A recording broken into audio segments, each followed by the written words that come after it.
Mother hears missing daughter's cries coming from abandoned shed.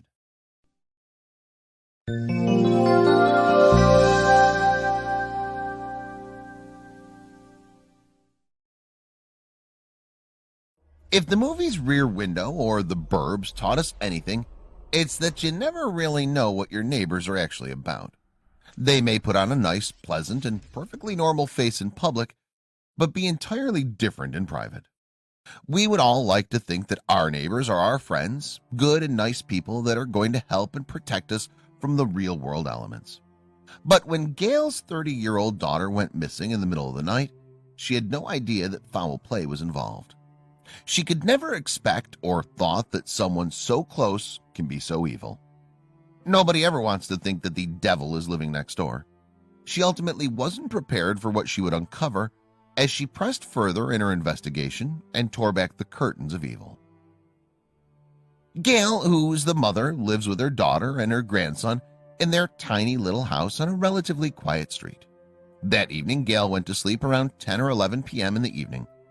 Gail hadn't seen Jennifer since they went to bed that night and started to become increasingly worried that something was the matter with her. At about 1:30 a.m., Gail suddenly woke up out of a dead sleep. Gail was hit with a strange feeling, call it a mother's intuition, that something was the matter. She got up and checked on her daughter, but she wasn't there. She then checked all the bedrooms, but Emily was nowhere to be found. Now Gail was really starting to get worried. Gail searched the house frantically and began calling Jennifer's phone in hopes she'd answer and say she was staying at a friend's house. It was unlike Jennifer to do that, but she was trying to be optimistic. She checked every room, every bathroom, and turned the house upside down. She just couldn't imagine where Jennifer was. She then went outside to check her garage and the backyard and front yard, but still no sign of Jennifer anywhere. Gail's intuition was right. Her daughter simply vanished in the middle of the night and was nowhere to be found. Gail, who at this point was becoming increasingly worried, felt that she needed to call 911. She knew that once she made that call, it would kick off a chain reaction, but she felt it was necessary. She hesitated, thinking that maybe Jennifer would show up and she'd look like a crazy mom by calling 911. Gail ended up making the right decision and called 911. She told them that her daughter was missing. The 911 operator told her to calm down and that they'd send the police over right away to her house. She hoped she wasn't wrong, but her mother's intuition kicked in and she knew it was a race against time to find her. Officers were on the scene almost immediately after the call. They quickly worked to calm Gail down and asked her to explain the situation so they could help her find her daughter.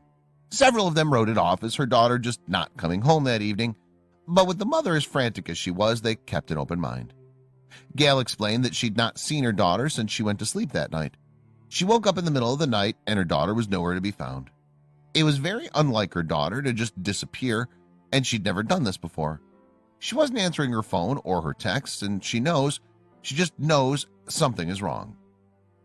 The police checked the neighborhood first, combing the streets and nearby blocks for any sign of Emily. They were unable to find any sign of her and began thinking the worst.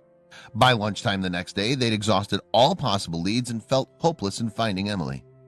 At this point, the police felt the best thing to do was to declare her a missing person. Once the police did that, they'd have more resources to help them find her. This has now officially gone from a girl who didn't come home one evening to a true missing person case. Gail decided she wasn't going to sit around and wait while the police waited for reinforcements and felt that they'd go out and search for Emily on her own. After all, it was her daughter and nobody would care to find her as much as she would. Gail Rowe began searching the neighborhood on her own. She couldn't explain it, but she had a feeling that Emily was somewhere close. What Gail didn't realize was how close she really was and what she was going to find out about her daughter's sudden disappearance. Eventually, her friend Tracy accompanied her in the search to help and lend support. Tracy felt that her daughter desperately needed her and that she would accompany her on her search for her daughter. Tracy figured they'd just walk around the neighborhood and wait for the police and all their equipment to show up and help. The last thing she believed was that she and Emily's mom would be the ones to break the case wide open. Tracy couldn't have prepared herself enough for what was to come. Gail and Tracy were exhausted after hours of searching and decided it was time to return home to rest up so they could have more energy to search later on that day. They began walking back to Gail's house in a very somber mood. As they were walking and Tracy was consoling Gail, Gail said she heard a scream coming from the direction where her house was. She quickly told Tracy to come over to where she was standing to see if she heard the scream as well. As Tracy stood there with Gail, she didn't hear a thing and told Gail she must be hearing things. Gail insisted that she heard something and told her to just hush and listen. They both stood there in silence, listening for a sound. Then, as the wind blew and the birds chirped, they heard a faint voice coming from a distance. Tracy couldn't believe what she'd heard, as she too now heard what sounded like a scream coming from an abandoned shed right next to Gail's home. They quickly ran over to the shed in a fury. As they approached, Tracy told her to be careful. They didn't know what was going on and who was watching. The desperate mother ran to the shed and began pounding on the side, shouting, "Emily, if you're in there, yell again so we know you're in there. We'll get you out." They waited and listened. A few more bangs and Gail began to call out, "Emily, is that you? Are you in there, Emily? Mommy's here to help." After what felt like a lifetime, they heard a faint whine saying, help." Even if it wasn't Emily, someone needed their help. Gail and Tracy immediately went to the door of the shed to get it open, but it was locked very tight. They kept pounding on the shed and ran around looking for any way possible to get in. The shed was old and beat up, but was locked as if $1 million was inside. They decided that they could not get into the shed alone and called the officers to come help them. They figured this was a serious situation and it was best that an officer handled from there. Police soon arrived on the scene and found the shed was bolted shut with a padlock. They found this extremely odd, given the look of the shed to have been locked so well. They broke out the bolt cutters and got to work. At first the bolt cutters were not working, but finally they were able to get the padlock off and took a look inside the shed. The doors finally swung open to the shed, and to everyone's surprise, the shed was empty. There was nobody inside and no sign of Emily in the shed at all. The police began to think that Gail might have been hearing things. Gail's friend Tracy told the officers that she heard the screams too and that someone inside the shed was somewhere. The police began searching all over inside the shed. They took everything that was inside the shed out in order to be able to show Gail that there was nothing inside. Emily was nowhere to be seen. One of the officers decided that they should try to rip up the floorboards just so they can show Gail there was nothing in the shed. This wasn't their property, but they felt they should do it anyways. The officers tore up the floorboards, thinking that perhaps something was hidden under it, and at worst they can calm Gail down by now, who was completely frantic over the situation. After they ripped up a few boards, they saw something very suspicious, as if there was a hole in the ground. This didn't look right, and the officer called other officers to come have a look. They noticed a large hole dug in the earth, and they saw something which looked like a body crawled up inside the hole. The officers identified themselves and slowly reached down. At that point, the officers realized there was a person in the hole. They then pulled the 30-year-old Emily from the pit. The officers couldn't believe it. Gail was right. Though it was only about 3.5 feet deep and 2 feet in diameter, it had been covered with boards and heavy objects. A slight woman like Emily would never have been able to shift those objects on her own. Officers immediately began wondering why she was down there. Did someone put her there? What happened that this girl got locked in a shed? Those questions would soon be answered. The officers approached Emily to find out what happened. Emily was completely unable to speak when she was found. She was in shock, almost apoplectic. Thankfully, there were no obvious signs of any sort of physical injury, but whatever he'd put her through must have been traumatic. Despite being rescued, Emily was not out of the woods yet. One of the officers observed that her silence and shock might actually be some form of seizure. As it turned out, he was right. Emily had battled seizures nearly all her life. The officers immediately called for an ambulance to take Emily to the hospital. The entire way to the hospital, she was in and out of the seizures. Once at the hospital, the officers desperately wanted to find out what had happened to Emily so they could catch the culprit who had did this to her and bring him to justice. Every time she would wake up from the seizure thing, she would try to run, and she's screaming, "No!" She was terrified, said Gail's friend Tracy. Unfortunately, Emily was not in a position to talk to officers yet. Eventually, Emily made a full recovery, and the seizures stopped. At that point, the officers really wanted to speak with her and ask Gail if they could. Once Emily was properly away, She finally told the police who'd put her in the pit and caused this all to happen. The police couldn't believe who she fingered as the culprit. Emily told them that her neighbor, Dennis Dunn, was responsible for taking her. The police officers were able to find out that the shed Emily was kept in was owned by Dennis.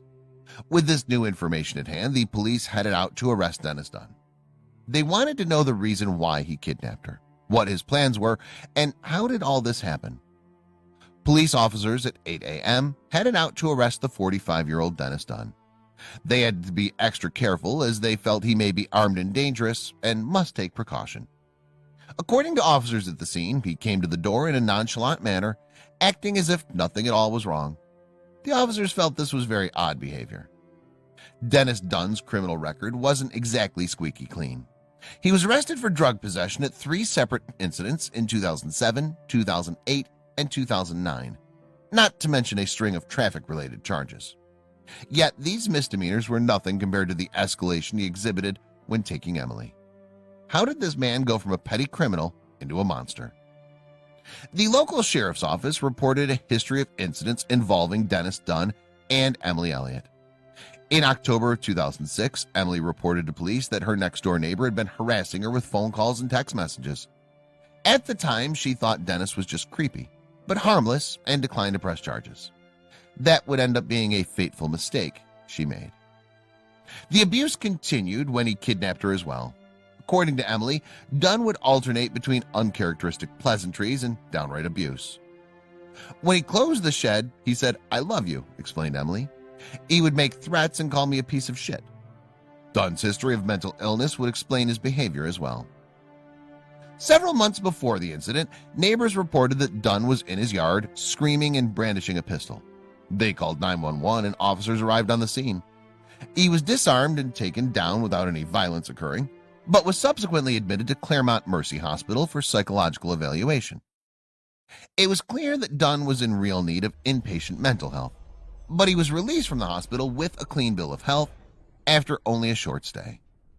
His paranoia worsened after he was released, when he called police 4 times in a month claiming intruders were trying to break in. Dennis needed help, but he was unable to get it. Emily No, who identified herself as Dunn's best friend, spoke out about him afterwards. She was shocked and terrified that someone she had known for years was even capable of kidnapping and imprisoning another person.